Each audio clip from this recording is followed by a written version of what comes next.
लोकसभा निवडणुकीसाठी भाजप कंबर कसून रणसंग्रामात उतरली आहे।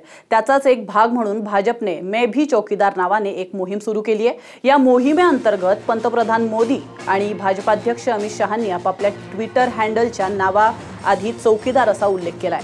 पंतप्रधान मोदी 31 मार्च रोजी देशाला संबोधित करणार आहेत। याशिवाय नरेंद्र मोदी ॲपवरून मैं भी चौकीदार मोहिमेअंतर्गत संकल्प घेण्याच्या प्रक्रियेला सुरुवात करण्यात आली आहे।